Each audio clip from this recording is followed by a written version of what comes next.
What's going on, guys? Farzin Vasugian here with you on a Wednesday night. We are doing two podcasts today. Wow. Never done two podcasts before. But here we go. Going 2 for 2 now on a Wednesday. Welcome in. Welcome in. Hope you're all having a great Wednesday. Hopefully you guys have all been enjoying the excitement right now with the Kansas City Chiefs as DeAndre Hopkins is in Kansas City right now. I have seen the reports. The trade is pretty much official. It's unofficially official, meaning the both teams have agreed to it, but because things were not 100% agreed upon until after 3 p.m., I guess the NFL does not recognize it as a trade. And as a result, we have not seen the official transaction per se. I think we're still waiting on a couple other things. I think DeAndre Hopkins, if hasn't already, is going through his physical. That's all he has to really do past that, and he will officially be a member of the Kansas City Chiefs. We now know some of the details regarding DeAndre Hopkins and that contract, how that's all going to work out, and also the compensation. What exactly will Kansas City be giving up, and what needs to happen for the conditional draft pick? We'll touch on that, and also get into some of the reactions out there. I would love to hear from you guys. I see a lot of you guys coming into the chat. This is probably going to be one of the bigger midweek podcasts that we're going to do, and I would love to hear from all of you guys. So comment below. Let me know how you guys feel about the DeAndre Hopkins situation, the news of him coming to Kansas City, and also your thoughts on Chiefs Raiders. We'll obviously break that down and give you guys my prediction and score for that game. Break it all down into pieces, let you guys know what you need to know going into that game. Let's get into it here. So the news with DeAndre Hopkins, it is a conditional 4th round pick. So for now, it's a 5th round pick, could go to a 4th round pick. And essentially what needs to happen in order for the Titans to be able to receive the 4th round pick instead from Kansas City is the Chiefs, number one, have to make the Super Bowl. That is the first part there. Number two, Hopkins must play at least 60% of the offensive snaps. That is a big part of the agreement there. The 60%, that's a big one right there. And I don't know how that works. Like, what if the Chiefs have the 1 seed wrapped up by week 18, which is a strong possibility? Do they hold it against him in terms of how many snaps he misses, plays? That I don't know exactly. I would have to look into that. I would imagine that's not going to count against him. Like, I don't think you can hold that against him. I would be surprised if that was the case. I don't think that's how they consider those things, but I'll look into that. But nonetheless, that is those are the terms that they agreed on. So if Kansas City makes, I saw a Titans fan tweet jokingly saying that they have to root for the Chiefs to go to the Super Bowl so they can get a 4th round pick. Now, from a fan standpoint, do fans care? 4th round, 5th round pick? Probably not. But NFL GMs care about that kind of thing. So if you want what the GM wants, then you probably would want to be in favor of getting that 4th round pick, meaning you would want the Chiefs to go to the Super Bowl. So we've got some other people on the Chiefs bandwagon right now. We got a few Titans fans on board. So that's always nice. Probably going to be Swifties temporarily. Robert says he's back for round 2 of the Chiefs Zone podcast. Appreciate you guys. Yes, some of you guys listened early this morning. I've never done a podcast or a live stream that early before. Maybe we did it last year when the Chiefs had their Germany game. I can't remember. Did we do a pregame live chat, or was I too damn tired to do one? I can't recall that one. I truly can't. So maybe that was a little earlier. I mean, this was what? We went live right after 7 a.m. And here we are 12 hours later doing another podcast. Yeah, so I appreciate all of you guys who joined in the morning, and or maybe you guys tuned in afterwards, listen to the archive version. Totally understandable, as some of you guys on the West Coast, you guys were probably asleep when we were doing that podcast. So kind of funny when you put it that way. A lot of people are asking, what is he going to wear? Christian says first number 0. Yeah, we have not had anyone wear number 0 for the Chiefs ever since they had the number shake up and they've allowed players to kind of wear whatever they want to wear. We have not seen anyone wear 0 for the Chiefs. So yeah, that number is still out there. That number is still out there. Bob says he brings quality leadership. Certainly. I mean, this is a guy who is a future Hall of Famer, 100%. And he's coming here for a championship. Let's think about it this way. I mean, look at the guys you have. You have Travis Kelce. You have Patrick Mahomes. I mean, these guys have won championship. Joe Tooney, Creed Humphrey, Trey Smith. These guys have all won a championship before. But now you bring in guys and you're bringing these guys in for a very important role here. And they're looking for their first championship. I know Hollywood Brown. I mean, he may have a chance to play. Andy Reid was, by the way, asked about Hollywood Brown. And he mentioned that he's ahead of schedule. Take that for what it's worth to you. I've given you guys my thoughts on the training staff, and I'm kind of a little skeptical given the pattern that we've seen over the years. Listen, just kind of judging by what happened to Juju, I think it might be fair to say they kind of rushed him back and maybe forced him to play when maybe he should have not played against the 49ers, considering he suffered an injury in that game. We don't know the severity of it. Juju and Mike Dana were the only two players who did not practice for the Chiefs. But Andy Reid did say that Hollywood Brown is ahead of schedule when he was asked about Hollywood Brown. That's a guy who's never won a championship before. There's a reason why he came here. He wants to win a title here in Kansas City. You bring back Kareem Hunt.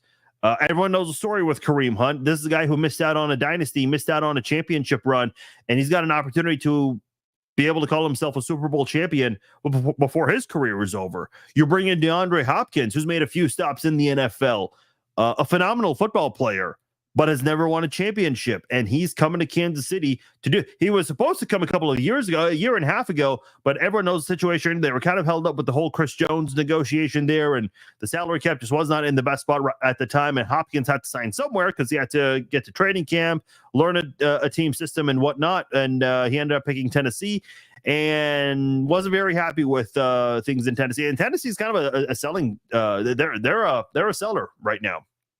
They traded a linebacker to Seattle, so they've had a couple of trades take place today, which obviously they're punting on the season. I mean, listen, you don't ever want to write off a season on October the 23rd, but it is fair to say Tennessee's season is over on October the 23rd. Maybe it was over before then, but it certainly is now. If you had any kind of hope that maybe they could turn things around if you're a Titans fan, not really going to be the case. So, yeah, they've had some good players that have left. Derrick Henry left. He's now with Baltimore. So I think firing Mike Vrabel was a terrible decision. Horrible.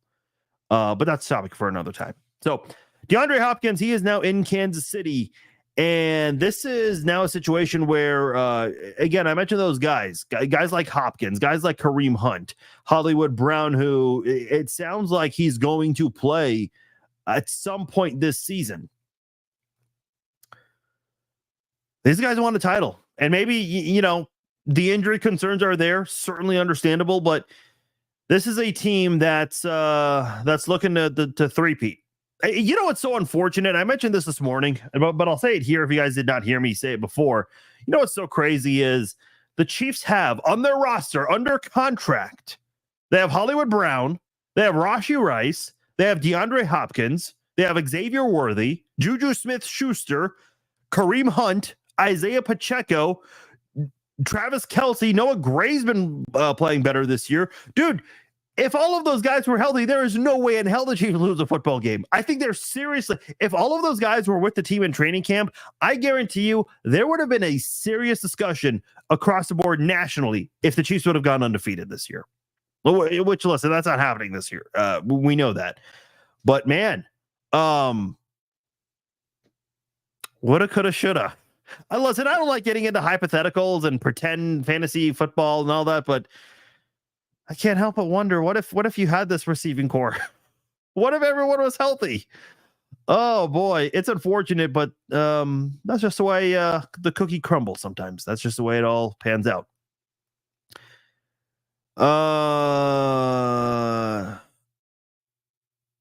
Teresa says, I saw you were on this AM. Was shocked you were on that early. I was shocked I was on that early. I wasn't ready. I didn't even have breakfast. I didn't even brush my teeth. Thank goodness it's not a live audience. You guys didn't have to. Okay, you get the idea. But yeah, I was like, no breakfast, no brushing my teeth, none of that. I got to just put on a shirt and talk to you guys. That's what I wanted to do. Should have kept Snead. Yeah, but Teresa, you know how it works. There's a salary cap, and yeah, unfortunately, yeah, it's like, wait a minute, you traded. Snead's thinking you traded me to Tennessee, but then you grab our best player from the team I'm with, and it's the way it works, man. It's the way it works. Tyreek Hill had a cryptic tweet where he tweeted, just HM period, after the trade. I don't know what that means, but Bleacher Report made a big deal about it. Neither here nor there, though. Oh, by the way, one other thing I did forget. How is the money situation going to work? So if I remember correctly, Pat Kerwin mentioned on his show today that he's got about $5 million left on the season, and basically the Chiefs and the Titans are splitting the remainder of his salary for the year. So that is how that part's going to work for DeAndre Hopkins. So for those wondering, how are the Chiefs able to afford him? That's how. The Rams, they were willing to give Cooper Kupp to the Chiefs. So to my understanding, Cooper Kupp actually was on his way to Kansas City. Like, the deal was expected to be done, but the Rams were not willing to take up as much of the salary cap as the Chiefs wanted. And I think the Chiefs were not really willing to let that second round draft pick go. They felt like that was too high of an asking price for a guy that's unfortunately been dealing with a lot of injuries. Now, is Cooper Kupp to Kansas? Is that officially dead? I don't really know. Never say never. Listen, Pat McAfee said on his show that sources have told him, again, for what that's worth to you, that the Chiefs are not done with making moves. And I said this morning on the show. The Chiefs have a first round pick, a second round pick, and 2 third round picks. We talked about the L'Jarius Sneed trade. The Chiefs got a third round pick for Sneed. And at the time, I remember when the trade happened in mid-March, a lot of people weren't really happy about the return on investment. But look at what the Chiefs are giving up for Hopkins. It's not a big, you're not giving up much. It's not a big price. So depending on what the Chiefs want to do, they can maybe get a little creative and use their 2 third round picks to try and buy another player that's on the trade block. So you have that for Kansas City right now. That is on the table. How are you guys feeling with DeAndre Hopkins? And by the way, let me before I read some more comments here, I mentioned earlier this morning, I didn't think he was going to play this week, but I'm looking at some of these reports here. There are a lot of people in the national media. They're saying that the Chiefs want to prepare DeAndre Hopkins to play this Sunday. And by the way, I think that kind of makes me wonder, the whole 60%, having to play 60% of his offensive snaps, that might mean that, the Titans probably were like, hey, look, if we're going to do this trade, if we're going to agree to these terms, is he going to play for you this Sunday against the Raiders? Listen, it is the Raiders. I mean, listen, never overlook any team, right? Especially last year. We know the last time the Chiefs lost a game, it was to these damn Raiders. But is that going to happen 2 times in a row? I mean, come on. The Raiders are a mess. They're a complete mess right now. You double team Max Crosby, you can win this game by a wide margin. I truly believe that. I really do. Bear with me. I'm getting a text message here. It's not about the Chiefs. Don't worry, but it is an important text I'm having to respond to. There we go. Okay. Apologize for that. That was semi-urgent there. Had to be addressed. But the whole point there with the Chiefs is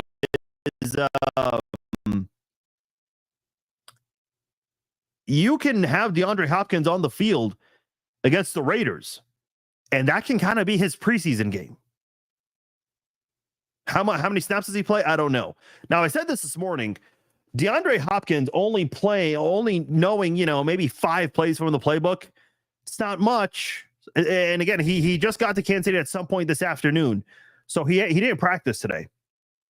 But 2 days of practice from DeAndre Hopkins, learning only 5 plays from the playbook, is still a hell of a lot better than Sky freaking Moore. I am telling you right now, I will take DeAndre Hopkins. Even if DeAndre Hopkins didn't have 1 practice rep this week, I would still take him over Sky Moore right now. Just, run some basic slants. That's what you would have to do in a game like this. Yeah, again, just to be clear, Paula, I'm not ruling out the Cooper Kupp thing completely, but I've heard those rumors as well.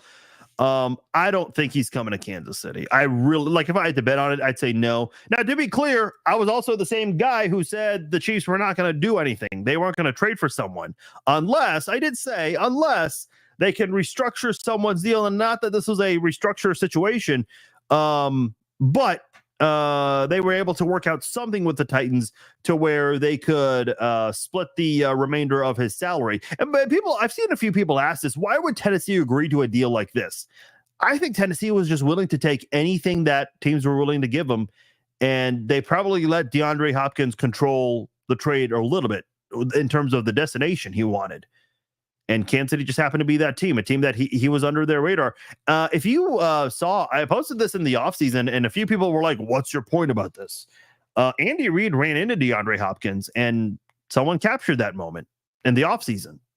So, I don't know. Maybe there was a discussion. I'm not suggesting there was tampering, whatnot. I'll let you guys be the judge of that. But yeah, Cooper Kupp to Kansas City, that narrative has probably gone down. Again, never say never, because it would not shock me if the Chiefs still tried to do something to get Kupp to Kansas City. If they could, they would absolutely have to restructure Jawan Taylor's contract to get something to happen this year if they want to get one more trade off. I don't know if that's going to be the case. Yeah, Samuel mentions Pacheco coming back in 5 weeks. Hollywood back in week 8. Well, we don't know that for sure, Samuel. But if we want to give some more positive vibes on tonight's podcast, we did see some reports from the media. Rashee Rice was in the building. Hollywood Brown was in the building. Isaiah Pacheco was in the building. No crutches, no support on his foot or any of that. So a lot of Chiefs guys who have been dealing with injuries were back in the facility. Something that the reporters have not seen from some of these guys. I don't believe Rice and Brown. I know Rice was posting on social media during the game, so obviously he was not at the game. I don't believe Hollywood's been at any of the games, unless I'm completely mistaken. And I don't believe Pacheco's been at any of the games. So, and listen, I don't think Rice is coming back, but Pacheco we know is coming back at some point in the regular season. Hollywood, Andy Reid's given the positive message that he's expected to come back a little sooner than planned. So I don't know. That is again, you know my thoughts there, but this is gonna be a really big deal. Think of your postseason, okay? And I know that's ways away, one game at a time, right? But I'm a fan. I'm not a player. I don't have to take it one game at a time. So I'll go into it here. Who are your starters going to be? Patrick Mahomes, hopefully. Patrick Mahomes, and your tight ends are going to be Travis Kelce, Noah Gray, Jared Wiley, Jody Fortson, maybe. Running back, you're going to have Kareem Hunt and Isaiah Pacheco. I love that duo together. That's going to be, we never saw that coming. And now those two guys might be going into the playoffs as a duo together. You have Carson Steele, who the Chiefs like. And at wide receiver, there's a good chance you could have DeAndre Hopkins, Juju Smith-Schuster, Xavier Worthy. Hold on. I said Hopkins. I said Juju. Worthy, Hardman, Watson could be your fifth guy. Sky Moore might get cut before the end of the season. Again, I don't want to just pick on one guy, just make him all singular and everything, but what is the point, man? He's been targeted 3 times this year, dropped 2 passes. One, I don't even recall the one that was not dropped, to be honest. Maybe it was overthrown or underthrown. I don't know. But he has no catches on the season. And again, this is a second round pick, mind you. So Rice was also a second-round pick 1 year later and has, I mean, obviously, you know the story. Rice has got a better grasp of the offense, way better than Sky Moore. Way better. It's not even close. Not even close.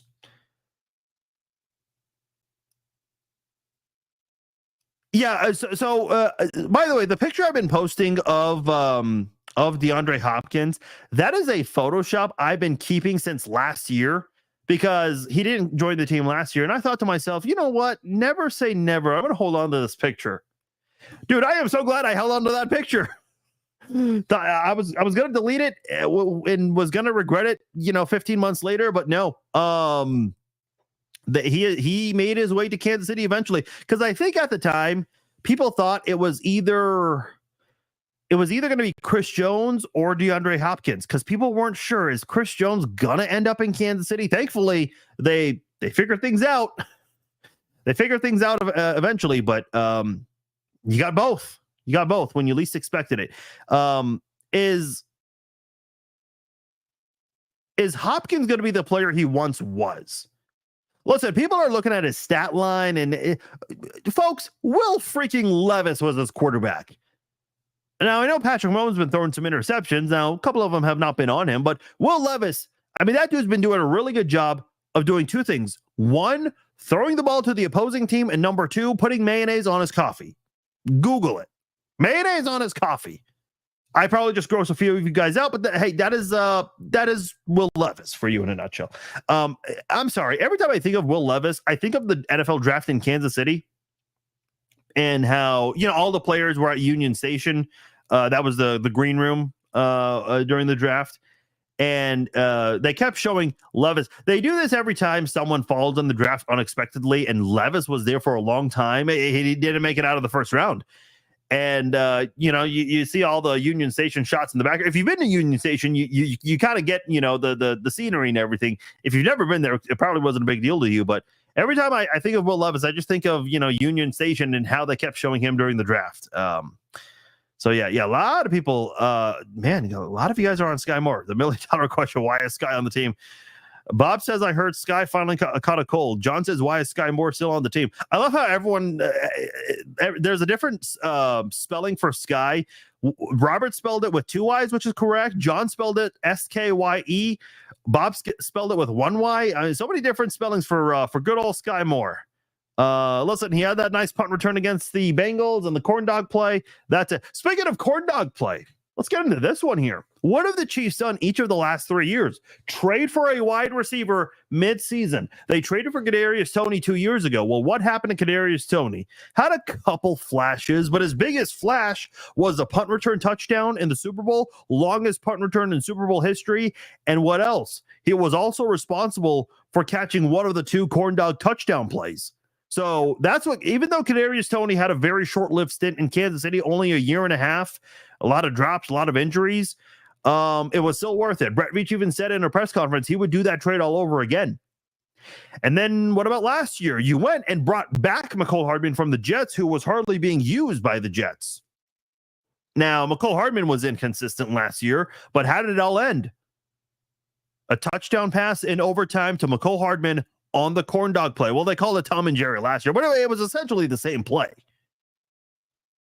Corn dog 3.0, Tom and Jerry 3.0, anyone? I think that's, I guess you don't want to make it too obvious, but sometimes, look, I told you guys, I'm not a big fan of relying on patterns and history, because I think a lot of that can be a coincidence sometimes. But if you're Andy Reid, do you say, screw it, we're going to go and do a corn dog with this newly acquired player in this year's Super Bowl? I mean, not that, you're planning for the Super Bowl yet, but do you not, is that not in the back of everyone's mind? I mean, come on, you have to at least have the thought of that. Kadarius Toney contributed for you. McCole Hardman contributed for you to help you win those two Super Bowls, 57 and 58. And now, what is DeAndre Hopkins' big move going to be in Super Bowl 59? And you know what? Listen, I love DeAndre Hopkins. I hope he can stick around and spend another year or two. I hope Hollywood stays as well. But if you can win this Super Bowl this year and get that three-peat with DeAndre Hopkins, and that's his only time as a Chief, and he ends up going elsewhere, fine by me, man. Fine by me. If that's all you do with DeAndre Hopkins, that is a trade that is very well done. You won the Super Bowl. That I would even be like, hey, you want that third round pick back that you gave us for Steve? You have that back. I don't care. Like, I mean, the team does care, but as a fan, I'd be like, we three-peated. Who cares? Yeah. By the way, I don't know if you guys heard, Andy Reid did his press conference. Somebody, shout outs to you guys. If some of you guys were reading ESPN, and I guess they used my tweet on this, which I found funny. So Andy Reid did a press conference today, a highly anticipated press conference. Unfortunately, it did not live up to the hype because Andy Reid turned away every single DeAndre Hopkins question. He said that he lets Brett V channel all of that. So he did not answer any questions regarding Hopkins. And then Adam Teicher of ESPN, he said, you know, is DeAndre Hopkins going to be in the building for practice today or is he not? This is obviously before we knew the trade was officially finalized and everything. But Andy Reid looks at him and goes, I know nothing.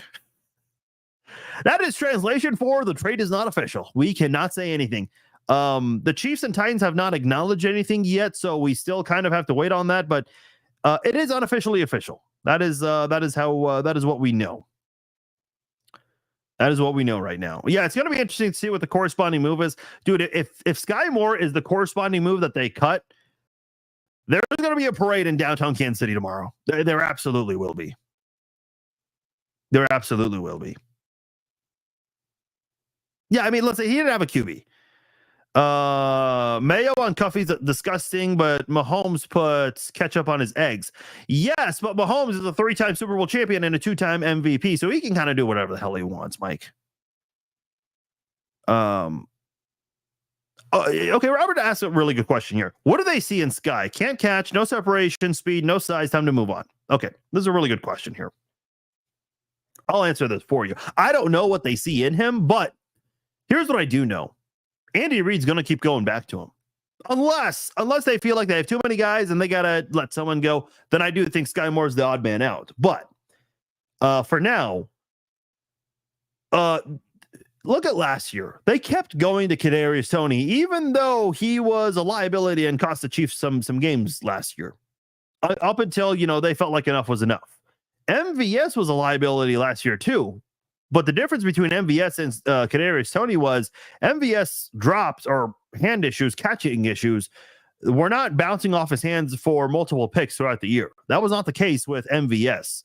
So they had a reason to want to keep going back to him. And it paid off. He had 2 catches in the Bills playoff game. Oh, I know people are going to say only 2. Yeah, but those were 2 really, really big catches. And then he had the game-sealing catch against the Baltimore Ravens in the AFC title game. And he also had the touchdown reception in the Super Bowl to help the Chiefs get going late in that game. So he came through for you when you least expected it. They kept going back to him. Could they still do the same thing with Sky Moore? I suppose. By the way, a lot of people did not realize this. I saw some people in the media point this out. So this is about a week and a half ago. People are wondering if DeAndre Hopkins gave away a Chiefs trade about more than a week ago. So on his Instagram, and I can't play the clip of this because of the music and there are copyright restrictions, so we want to stay safe with that.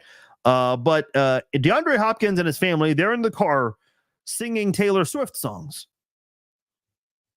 That evidently that was the giveaway that he was going to go to Kansas City, and not one single person picked up on that. So yeah, take that for what it's worth to you. Kay says nobody's talking about the secondary replacement for Jalen Watson. I hope Najee Johnson can figure it out because he can't get caught lacking. Yeah, he struggled a little bit in that last game, and I know Spags is really high on Najee Johnson. I really do like Josh Williams. He did some good things a couple of years ago. So I like those guys. I really do. I trust those guys. As long as you have that strong pass rush, which Kansas City has, I think you'll be fine. And we'll get into the Chiefs-Raiders game coming up. I think this is a great game for guys like Najee Johnson to kind of get his feet wet now that he's going to be playing more snaps. I think this is a good opportunity to get DeAndre Hopkins involved because it is the freaking Raiders, for crying out loud. And I'll tell you guys the keys that the Chiefs need to win this football game. It's not that complicated. Kansas City has 7-0. They have 7-0 right in front of them. Very easy to do. I shouldn't say that, but I'm saying it. Efrain says double cheeseburger without pickles. That's what they'll call it next. Why without pickles, Efrain? Why are we hating on the pickles? What does that mean? Justin says 100% I'll lead the celebrations in downtown. Mickey says we will lead the parade. Yeah, a lot of people are going to be excited about that. If listen, people were thrilled when Kadarius Toney was let go, but I get it. So yeah, those are the reactions right now to the DeAndre Hopkins news with him coming to Kansas City now. It is not completely official yet, but he is in Kansas City. He has touched down, and he will be introduced at some point this week. The expectation is he's going to play this Sunday against the Raiders. This morning I said no. I would be shocked if he's out there.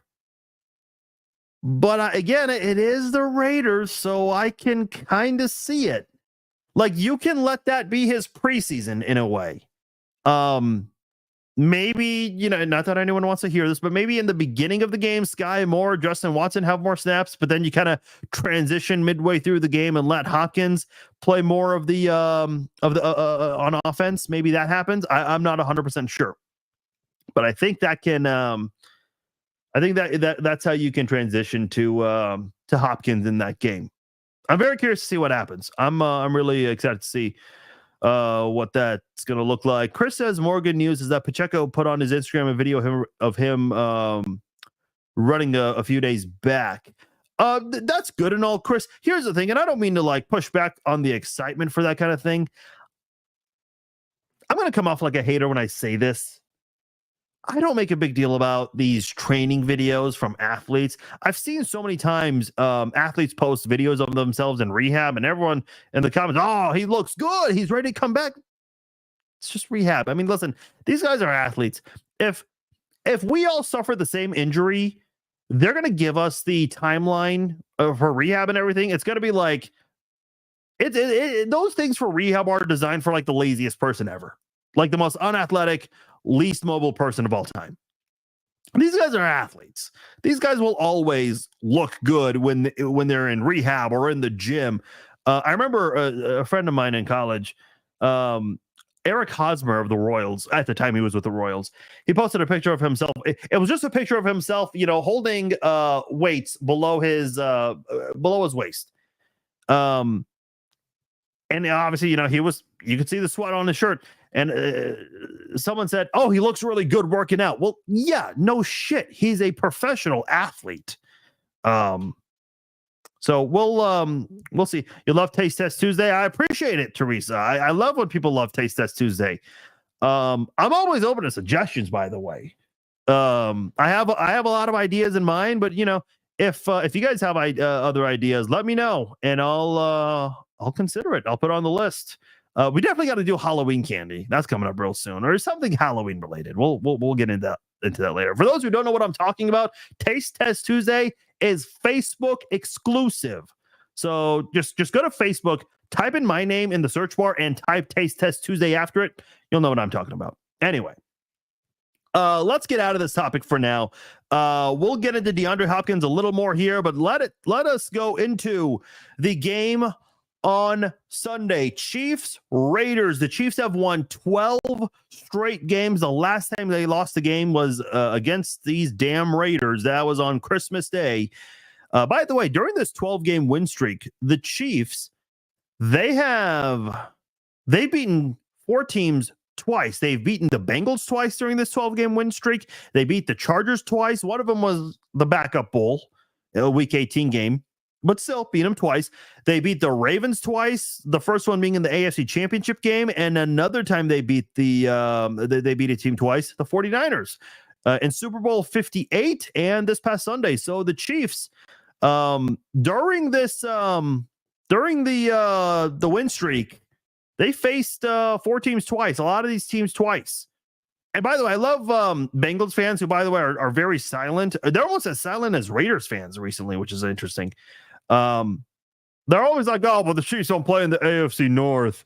Well, number one, the AFC West has the best record collectively in the AFC right now. And even if you take away all of the division leaders, the Chiefs would be tied, or I'm sorry, the AFC West would be tied for the best record among all the divisions. But then, again, back to the kind of Bengals fans saying, oh, well, the Chiefs are not in the AFC North. Okay, well, they beat the Bengals twice and they beat the Ravens twice during this 12-game win streak. So, a third of their wins have been against AFC North teams. So, yeah, how about those AFC North, the challenge from the AFC North the Chiefs have struggled against? Get out of here. Anyway, let's get into the Chiefs and Raiders game. This will take place in Las Vegas against the 2-5 Raiders, Allegiant Stadium. The Chiefs, of course, own that stadium. They're 5-0 in Allegiant Stadium, including a win in Super Bowl 58, part of that 12-game win streak, by the way. CBS will have the game. And hey, this is a rarity here. We do not get these guys often. We have 2 former Chiefs who are going to be announcing the game. Former voice of the Chiefs, Kevin Harlan, will be announcing alongside former Chiefs Pro Bowl quarterback Trent Green. It is not very often we get Kevin Harlan and Trent Green. In fact, I think the only time we got them last year for a game was last year's Chiefs Raiders game in Vegas. So make sure you guys go out there and watch the game if you're not going to be at the game. Line for this one, Kansas City favored by 10 points. They opened as 10-point favorites. It dropped to 9.5 briefly, and it's back to 10. It was back to 10 before the Hopkins trade, just to be clear. The Chiefs are minus 470 favorites. The Raiders are at plus 360, and the over-under is at 41.5. The Chiefs might get that over-under by themselves.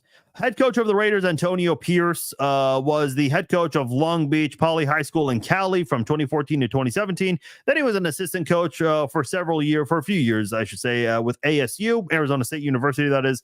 Then he joined the Raiders as a linebackers coach from 2022 to 2023, then became the interim coach last year when they let McDaniels go. Now he's a full-time head coach. Played for the Redskins from 01 to 04, then the Giants from 05 to 09, won Super Bowl 42, excuse me. This guy has a lot of familiarity with Steve Spagnuolo. He was there with the Giants. And by the way, there are a couple of Steve Spagnuolo connections on this Raiders team. Antonio Pierce being one of them. Antonio Pierce played for Spags in New York. So Pierce certainly has an understanding of what Spags tries to preach to his players and what he tries to do in these games. Raiders offensive coordinator Luke Getsy, a couple of coaching stints with the Packers, was the Bears OC from 2022 to 2023. Now he's with the Las Vegas Raiders, and they are not very good. Total offense ranked 26th. Passing game is somewhat better, even without Devontae Adams. The last few games, they're 16th in that category. They're one of the worst rushing teams in the NFL, third worst in the league. And as far as scoring goes, not very good in that front either. 25th in the NFL, 17.7 points per game, tied with the Chargers and the Titans. Aiden O'Connell, Gardner Minshew, they've kind of been going back and forth with these guys. It's got to be Gardner Minshew. Aiden O'Connell suffered an injury. He fractured his thumb, so he's on IR. He's out for 4 to 6 weeks. So makes sense to put him on IR. Gardner Minshew, he made his NFL debut against the Chiefs, if you guys recall, in 2019 when Nick Foles got injured in his debut with the Jaguars, and Gardner Minshew came in, and that was kind of when Minshew Mania was a thing. No longer is a thing. Minshew's been really bad for the Raiders. Over 1,100 yards passing, 4 touchdowns, 8 picks on the year. He's been sacked 17 times. Was sacked 9 times the first 2 games, but he has been sacked at the very least twice every single game. So if you're the Chiefs defense, you know you got to get to this guy. And I'll get into the offense. Actually, let's get into the offensive line right now, because I do think that's a huge part of the key for the Chiefs to be able to limit this Raiders team. They do not have a good offensive line. Only their right guard is worth mentioning, Jordan Meredith. He's filling in for Dylan Parham. Even though he's only played a couple of games, Meredith has actually looked really good at right guard. But as far as their tackles go, two terrible tackles. They have Colton Miller at left tackle, who's allowed 17 pressures, the most on the team, and he's allowed 6 sacks on the season.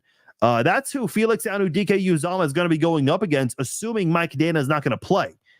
This is an opportunity for Felix Anudike-Uzomah to probably have the best game of his career so far. And again, we haven't seen much of FAU yet, so this might be an opportunity for FAU to kind of have his coming out party and let people know who he is, because there aren't a lot of people outside of Kansas City who know this guy. Even though he's a first-round pick, we haven't seen much of him. As far as their right tackle goes, DJ Glaze, sounds like an actual DJ name, DJ Glaze. DJ Glaze has allowed 13 pressures on the season. That's who Karlaftis is going to be going up against. Their left guard, Jackson Powers Johnson, and their center, Andre James, they've each allowed 12 pressures.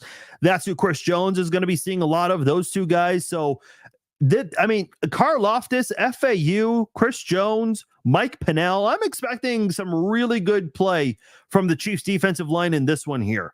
I don't know if the Chiefs have to blitz a lot in this game. If they do, I'm not opposed to it. Anything you got to do to shut down this Raiders team, I am all for it. But I could see a situation where the Chiefs, they may not send the linebackers and the DBs as much as they usually would. I think they can let their defensive line kind of take control of this game and beat their offensive linemen and get to Gardner Minshew in this one.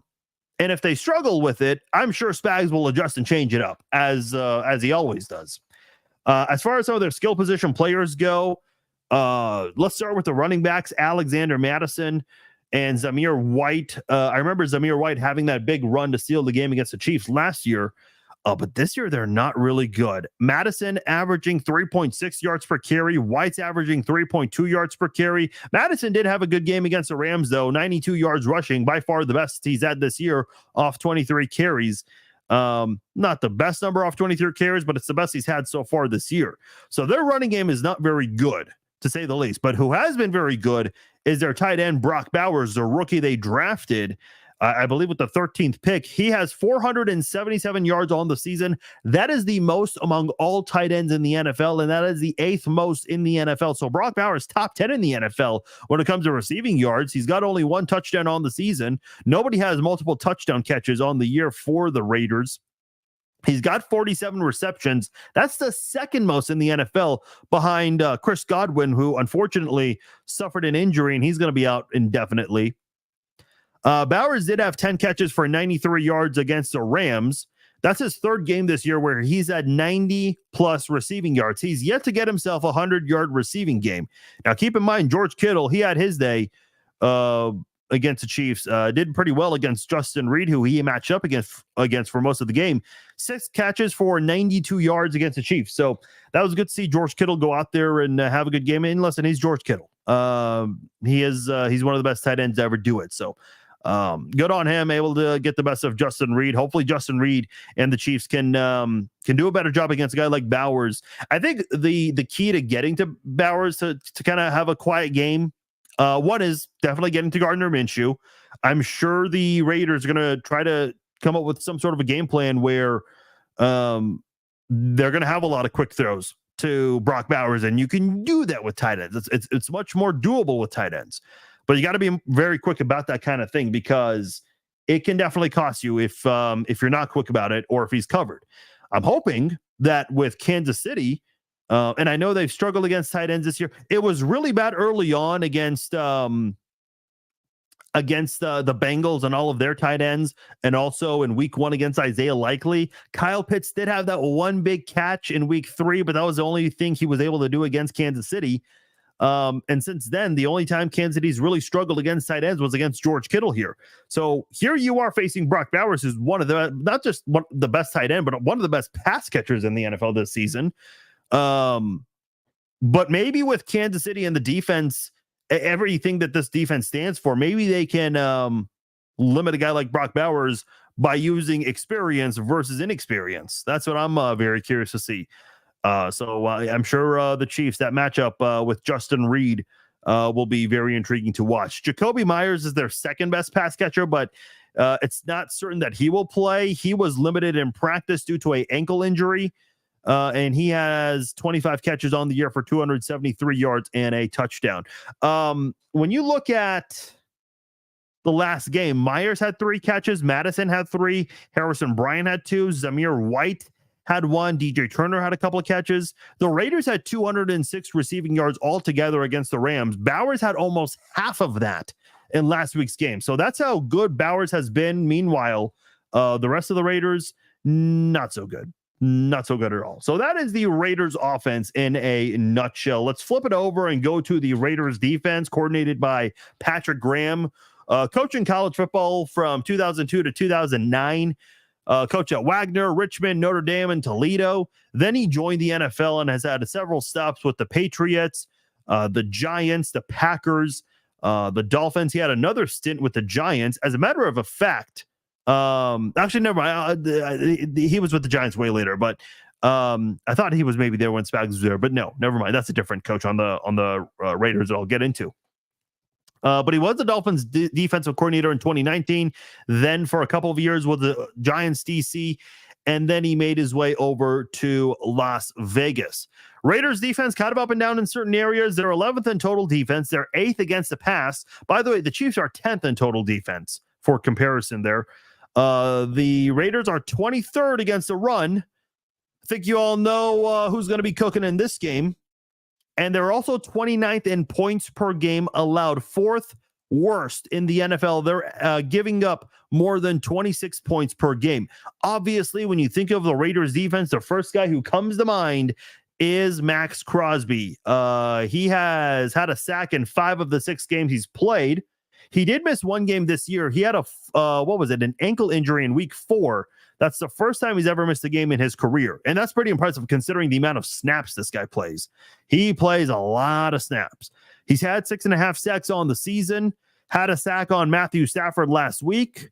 So he's a big part of that Las Vegas Raiders, not just the defensive line, but the defense in general. Christian Wilkins, who the Raiders gave a 4-year contract worth $110 million to, has not really lived up to the hype. 2 sacks on the season, and he's already on IR due to a foot injury. He's been there for a couple of weeks now. So Max Crosby is kind of the lone soldier on that defensive line. They were trying to build a stout defense with Crosby and Wilkins together. They have Charles Snowden, Clavon Chason, they combined for 2.5 sacks on that defensive line this year. So not a lot of bright spots on that defensive line. They have linebacker Robert Spillane, who leads the team in tackles with 67. He also has a sack and a pick on the year. He's just one of 3 guys on that defense with an interception. Nate Hobbs got an interception against the Rams, took it back 35 yards. Jack Jones, if you guys remember, he had that pick 6 against Patrick Mahomes last year, the last time the Chiefs lost a football game. Jack Jones has allowed 201 receiving yards and 3 touchdowns on the season. So certainly not playing very well. The former Patriot. Jacorian Bennett, not a good cornerback either. Not very good in coverage. Another guy who's not good in coverage. Part of that secondary is safety Trevon Moehrig. He's allowed almost 200 receiving yards on the season through the middle. So that's a safety that Mahomes can take advantage of. And curious to see. When you look at the Raiders and their defense right now, yeah, I can kind of see, especially the secondary, not a lot of good players. I can kind of see DeAndre Hopkins going out there and saying, hey, look, go out there, get your feet wet against these guys. These guys aren't very tough. They don't provide a big challenge. Go get a good grasp of the offense and try to get some rapport with Mahomes on the field in this game for a couple of quarters. Something along those lines. That's what I would expect. The most important thing with this defense, for God's sake, just please double team Max Crosby. Please. Can they please do that? If you do that, you have a great chance to win this football game by a very wide margin. That's what I expect from the Chiefs. So double team Max Crosby in this one, which for whatever reason the Chiefs don't like to do. But if they do that, it will really go a long way for this Chiefs offense. And you're nullifying by far the best player on that Raiders team. And you take him away, that defense is very vulnerable. He can do a lot of things in that game. Kareem Hunt obviously expected to have a good game considering how bad the Raiders are against the run. 23rd in that category. You can even get some IGP Ryan. Maybe Clyde Edwards-Helaire will play in this one. Carson Steele can play as well. So I'm curious to see how the Chiefs handle that. You know that they're still going to throw it. Even with the offensive struggles. You know the Chiefs are going to go out there and continue to use Mahomes in the passing game. Maybe Kelsey can have a big game. Maybe Hopkins surprises us in this one here. And by the way, to go back to Hopkins possibly playing in this one, I saw some people say, well, Devontae Adams played, so why wouldn't Hopkins? Look, not every player, not every situation is going to be the same. Second of all, did you not see the Jets? I mean, Devontae Adams, not to say he's a bad player, but he didn't look like he was ready to play in that first game back with Rodgers. He had three catches, 9 targets in that one. That's not very good. Also had a couple of drops in that as well. So, I know Hopkins is way better about the drops, but that's one of those things right there where you want to still get him some of those reps. I get it, because the Bucs getting ready for the following game where he's certainly going to play much more in that one. That's a team that's decimated with injuries right now. They just lost 2 really, really good wide receivers. Meanwhile, the Chiefs have. And rumor has it that the Buccaneers, they were very aggressive in trying to pursue DeAndre Hopkins, and the Chiefs were able to get him before the Bucs could. So that is something to keep in mind there. All right, let's wrap things up here with special teams. Tom McMahon, he is the former Chiefs special teams coordinator in 2012 under Romeo Crennel. He was also the special teams coordinator from 2009 to 2011. That was with the St. Louis Rams. And that is significant because Steve Spagnuolo was the head coach of the Rams during that time. And so Tom McMahon certainly has some familiarity with Spags, and Spags knows him as well. McMahon also had some stops in Atlanta, Indy, Denver, and he joined Vegas 2 years ago. Their kicker, Daniel Carlson, very good kicker. The Raiders, when they lost to the Rams last week, the score to that was what? I have it written down somewhere. Never mind. Maybe I don't have it written down. I thought I did. Oh, 20-15. There we go. 20-15. Yeah, the score to that one was 20-15. The Raiders kicked 5 field goals in this one, all of them coming from the foot of Daniel Carlson. Carlson is 13-15 on the season. He missed 2 field goals the first 3 weeks. Since then, he has not missed a single kick. He was 5 of 5 last week. Been pretty consistent for the Raiders. Another good player on that special teams unit, AJ Cole. He's second in punt average. First is Matt Araiza, by the way. And net punting, he's 12th, by the way. Araiza number 1 in that category as well. AJ Cole did have a punt blocked a couple of weeks ago against the Steelers. So that's really been the only issue for him. It's really bad when your best players, not named Max Crosby, are Daniel Carlson and AJ Cole. I mean, that's what the Chiefs kind of went through in 2009 and 2010. Their best player was Jamal Charles, 08 and 09 rather. Their best player was Jamal Charles, and then their next best players were Ryan Suckup and Dustin Colquitt. It's not a good thing. Not a good thing. Amir Abdullah, he handles their kick returns, most of them at least averaging more than 28 yards per return. And they've had several different players return a punt for them this season. So that is the special teams unit for the Raiders. And that is the Las Vegas Raiders football team in a nutshell. So you guys know my keys. You got to double team Max Crosby. That is very important to do. And got to have Kareem Hunt have a big day in this one. He's been very good for Kansas City. Don't put a lot of pressure on Kareem Hunt. I'm not saying he can't do it, but I would prefer, considering the bad luck you've had with injuries, let him split time with Samaje Perine and Carson Steele. Maybe Clyde Edwards-Helaire gets involved if he plays in this one. We don't know for sure. But that's a possibility as well. Let's not run Kareem Hunt to the ground. He ran the ball 22 times last week and ran it 27 times the week before, or the game before, because the week before was a bye week. Let's not drive him to the ground. That's my biggest concern. Let's not hurt him.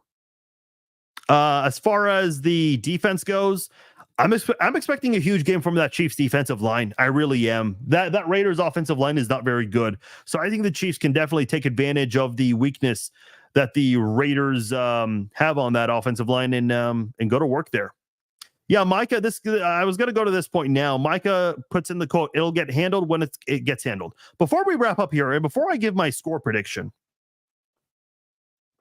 let's go in order first. Antonio Pierce was on Max Crosby's podcast in February and was talking about Patrick Mahomes. Obviously, the Raiders had that nice win against Mahomes, and that's a big reason why Antonio Pierce got the job for the Raiders. Antonio Pierce said on Max Crosby's podcast, we have the recipe to beat Mahomes. Bruh, you're 2-5 on the season. Don't talk about the recipe beating Mahomes when you had perhaps the luckiest 7 seconds and the 7 worst seconds of Patrick Mahomes' career. That's the recipe. So you're essentially saying you need 7 seconds of luck on your side, and you need Mahomes to essentially play with a bad offense, which is what the Chiefs had last year. That's the recipe, because that's not the recipe this year. Yeah, he's got more interceptions than anyone right now, but you really think that's going to help the Raiders? No, that's not. Good luck with that.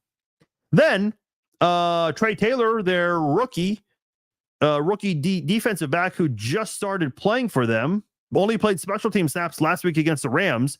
Hopefully he plays on defense because Patrick's going to pick on him. He took the puppet from a fan because I guess they were mocking the whole I'm here thing from the Netflix series. And Trey Taylor decided to take the puppet and was mocking Mahomes, doing the whole I'm here. And then goes on to mock his voice and says, I'm a bitch. So that definitely did not go over well with some people. I remember Justin Reed, he took to Instagram in his story and posted a picture of himself against the Raiders and said, this game just got more interesting. Patrick Mahomes obviously played it cool and just says, hey, it'll get handled when it gets handled, as Micah put the quote in there. And then Andy Reid had a great interview with CBS Sports when he was asked about it. And Andy Reid says, yeah, we don't play with puppets in our training camp. That was just that's all you had to say. That is all you had to say. Listen, no, it's no wonder why the Raiders are 2-5. They talk more than they practice. If they had that same energy, on the practice field, maybe they'd win more than 2 games. Listen, one of them was a really lucky win over the Ravens. The Ravens beat themselves in that game. I've even seen Ravens fans on Twitter question how they won that football game. I'll tell you right now, all that talking the Raiders have done this offseason, and I know their fan base, they've been bragging about that Christmas Day win because that's like their only Super Bowl in 22 years or 21 years. But Raiders fans, you guys have been awfully quiet. Awfully quiet. Can't imagine why. And I'm sure Raiders fans will be very quiet this Sunday. So the Chiefs are going to win this one, and it is not going to be pretty. It is not going to be close. It is going to be a pretty win. You guys want pretty wins, right? Well, you're going to get one this week. I'm going 37-13 Kansas City. 37-13. That is my score prediction. Kansas City in a blowout. They're going to continue to stay undefeated on the season and stay undefeated at Allegiant Stadium. 37-13 Chiefs. Hey, quick reminder. What's coming up in the next week and a half? The Red Friday live chat will take place 11 a.m. Central Time for the second week in a row. I have a scheduling conflict, so that needs to happen earlier in the day. Sunday morning, 11 a.m. Central Time, we will be doing the pregame live chat. So join me for that. We'll do the halftime live stream and the postgame live stream. We'll do the Chiefs Zone podcast live after the game. As far as next week's podcast goes, I'm not exactly sure when we'll do a midweek preview podcast because I just realized scheduling wise, it's not going to work out on a Wednesday because we will not have an injury report at the time. So we're going to have to push the podcast back. And I don't want to do it on Halloween because come on, it's freaking Halloween. So we may just cancel, or maybe not cancel, but we can just combine the Red Friday live chat and the podcast on November the 1st.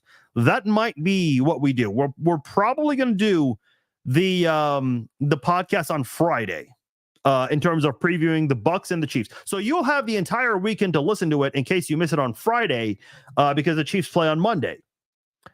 So that'll be Monday the 4th. And then after that, it's election day. The Chiefs will find out who they visit at the White House when they three-peat. I'll leave that one right there and nothing further than that. Hey, appreciate you guys joining me for this episode of the Chiefs Zone Podcast. Once again, I am Farzin Vasugian. You guys are awesome. Thank you guys so much. It's been such a busy day and a very busy season. You guys have been sharing all the content, the reels, the posts, the podcasts. Please continue to do so, not just on Facebook. Please join the party over on YouTube, on X, Instagram, TikTok, Threads, all of those. I would greatly appreciate it if you guys are on all of those, liking all those comments, because that helps with the algorithm and that does help push out the podcast and all the content out there. So please continue to do that. I appreciate you guys. Thank you guys so much. I'm out of here. Enjoy the game this Sunday. I'll talk to you guys this morning, Friday morning, for the Red Friday live chat. Take care.